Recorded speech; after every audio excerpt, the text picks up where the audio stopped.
How are you today, my brothers and my sisters? I hope you're having a great day. Hope you're having a great week.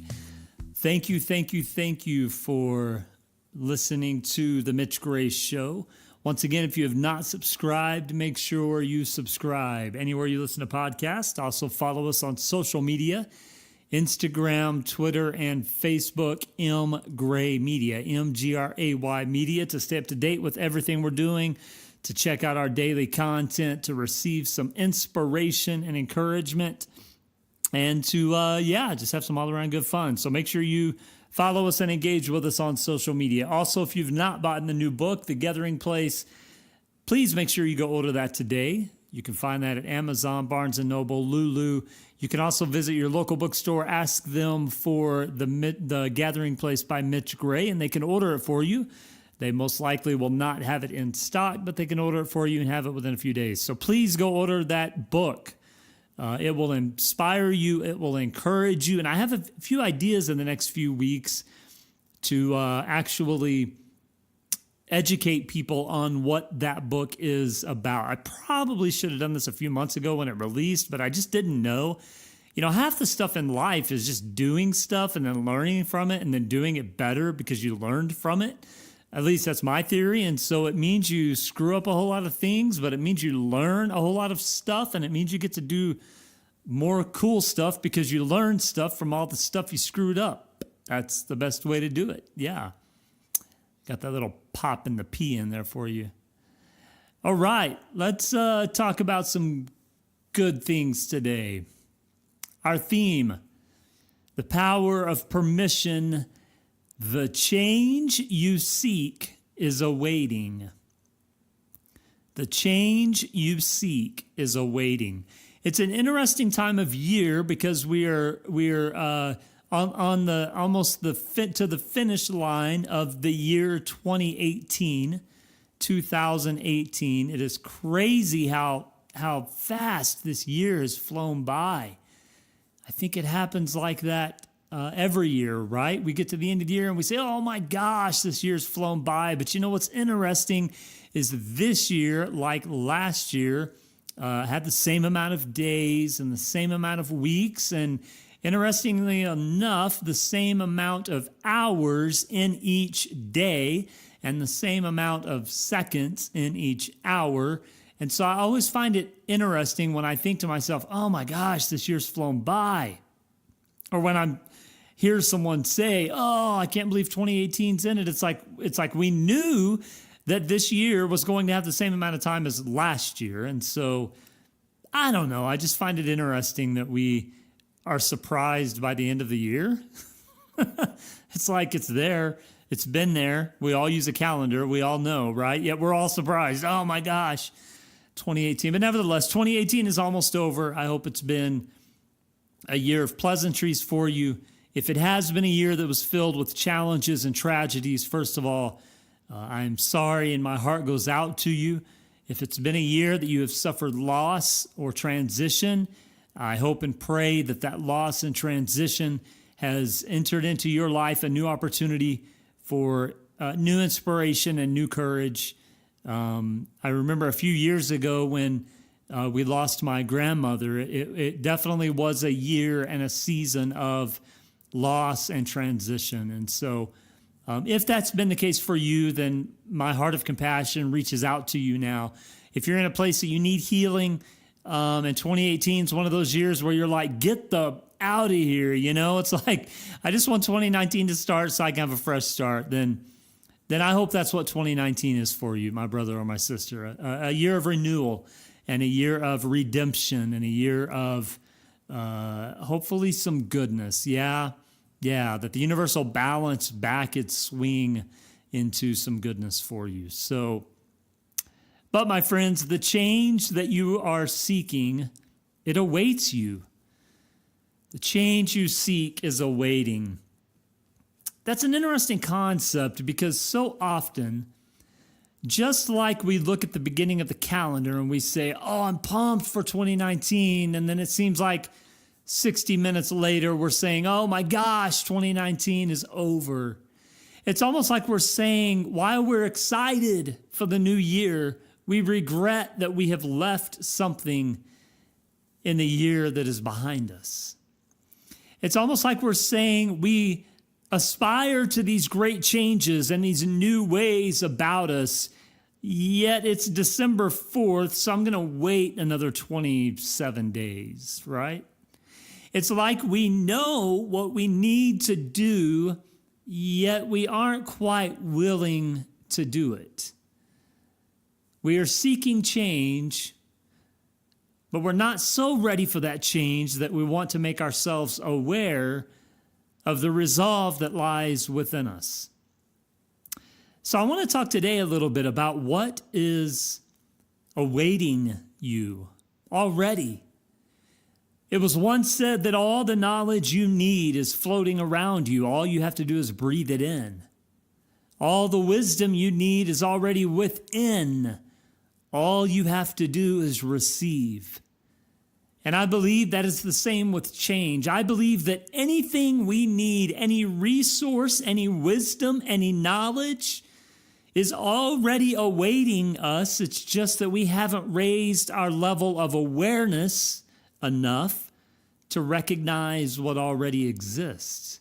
Or maybe we haven't summoned enough courage to challenge the doubt and the fear that may reside.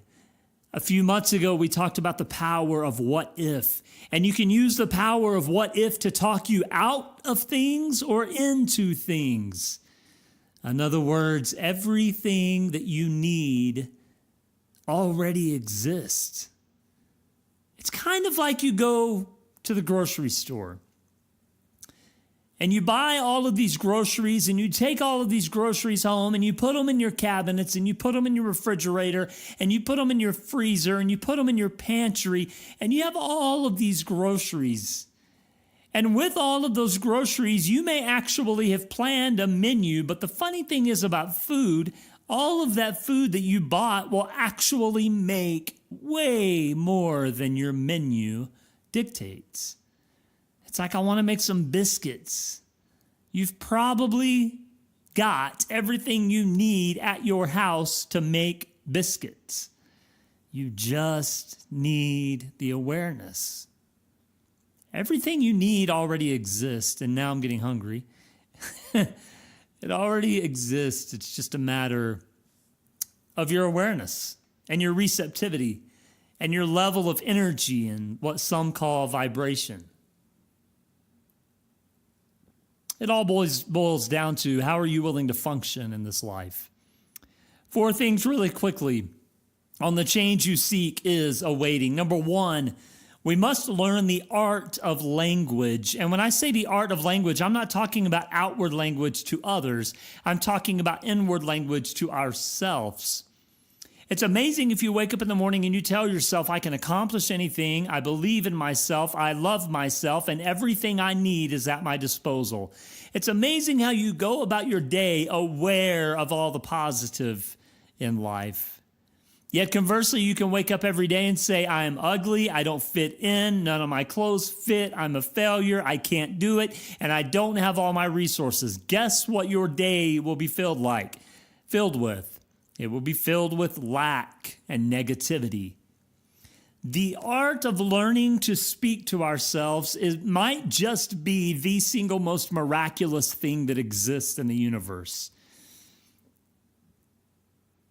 Whatever I think, I am. Whatever I do, I am. Whatever I desire, I am. So the language that we use to speak to ourselves will radically change the perspective of whether I'm excited for 2018 to be finished and 2019 to begin, or I'm going, man, I've got 27 more days in 2018 and I'm going to crush it, while also having prepared for 2019. Because here's the deal, brothers and sisters. Your view of 2018 is going to reciprocate itself for 2019. So if you have tried to make 2018 the best it can be, no matter what circumstance has been brought your way, then 2019 will actually build on that positive momentum. But if you're just awaiting the end of 2018, you're going to walk into the first day of 2019 awaiting the end of 2019. The art of language. How are you talking to yourself? What wisdom are you giving yourself?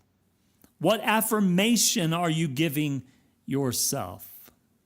Number 2, the art of awareness.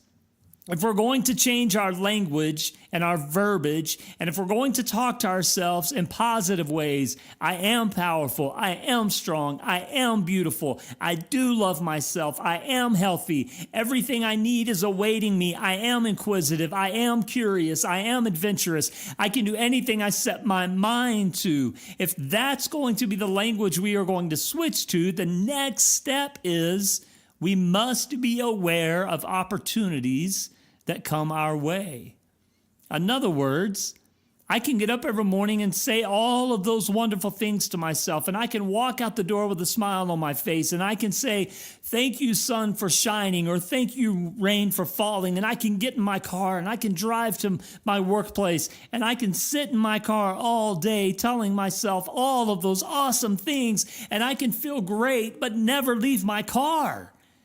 And then I can drive my car back home in the evening, and I can sit with my family, and I can sit inside my house and never leave anything, anywhere. I've sheltered myself.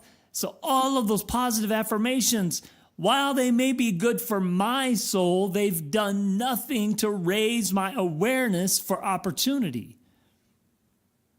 The change you seek is awaiting, but are you aware of the opportunities that are brought your way? Are you aware of the provision or the blessing that is brought your way? Brothers and sisters, if you never get out of the car, you can talk all that positive stuff you want, but if you've never ventured out into the world, then you're never going to be aware of the opportunities that await. Someone says, I want to go back to school, I want to finish school, but they never enroll. That's just simply a dream that is never given skin. Someone says, well, I want to start a new business, but they never go to their accountant or their banker or to get advice from another successful person. That's just a dream with no skin. Someone says, I want to be a musician and I want to make things happen, but they never play shows and they never put out music and they never work with other musicians and they never send out demos. That's just a dream with no skin. You might as well sit at your house and play your guitar by the fireside, which is fine if you want to do that. There's nothing wrong with that. But don't say you have a dream unless you're really willing to put skin on the dream. The art of awareness. All of us have a desire to do something. Now, will you have the courage to raise your level of awareness to allow those opportunities and that alignment to come your way? Number 3, the art of openness. Okay, so you've shifted the language, you've reshaped the things you're thinking, you've raised your level of awareness, you're actually getting out of the comfort of your car, you're actually taking some adventurous risk, you're actually trying to put skin on that dream, and now comes the art of openness. Here's the interesting crux of the change. We must approach all of this with absolutely no expectation.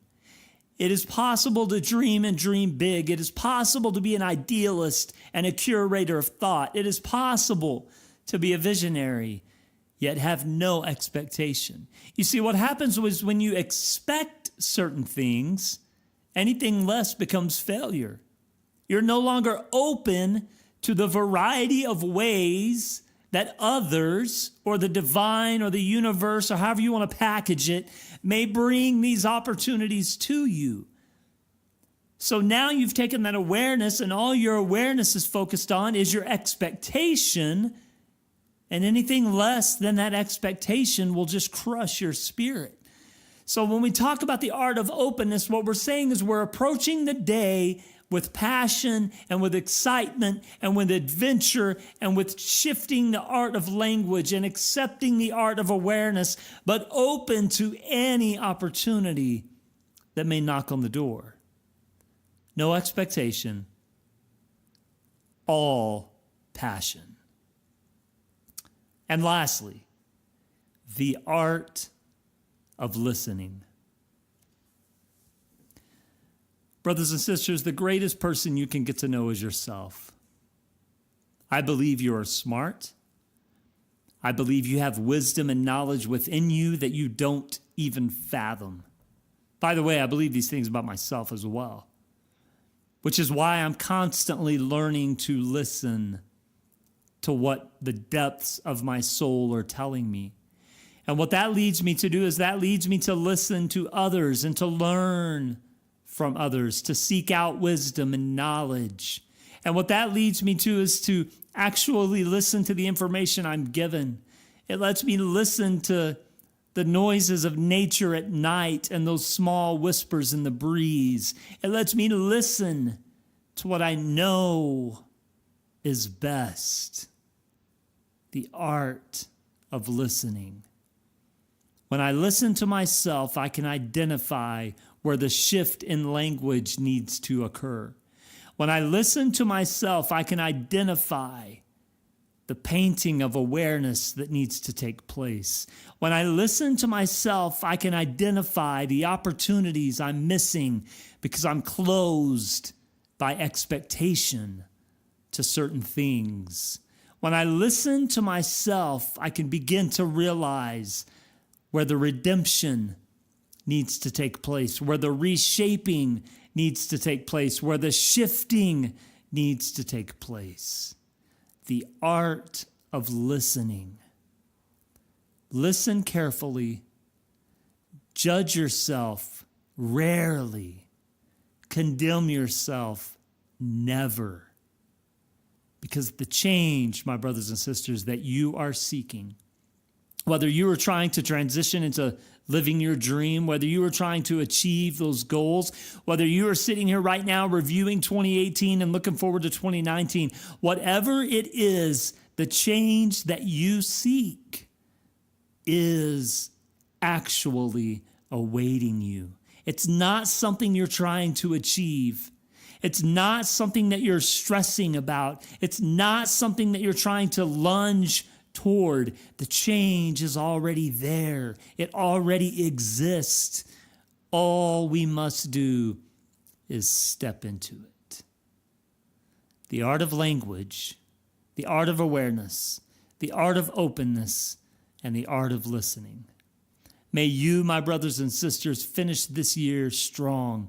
May you take the next 27 days and crush it. And what I mean by that is examining yourself, listening to yourself, and making sure that you are where you need to be the healthiest, best you possible. Thanks for listening. Make sure you subscribe to The Mitch Gray Show. Make sure you follow us on social media at @mgraymedia. Hope you have a great day, and we will talk to you soon.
Yes, there are truths that lie between the lines. What are they? When you think about the ancient stories, when you think about the blood ground, what you're really talking about is living to honor these stories, yet simultaneously walking your own path. We've all seen it, right? The young child that grows up in a really, really confident and strong culture. And then they graduate high school and they say, I'm moving off to go to college. And I had many friends in high school that I watched this happen to. They would say that they're moving off to college, and it was almost like their family considered it an embarrassment that that child would move to another city, that that child would go and create their own life. It was almost like, if you don't stay here with us, we cannot see you as family any longer. In other words, they protected their culture so much that it became an imprisonment. Brothers and sisters, it is perfectly okay for you to honor your culture and your stories. It is perfectly okay to grow up in a fashion that you found the truths of that heritage, yet you're living your own life. You are walking your own path. There is no embarrassment in that. There is no shame in that. And in fact, friends, that is what we call empowerment. It is an empowering thing to say, I honor my culture, I honor my heritage, I honor the stories, and I'm taking with me those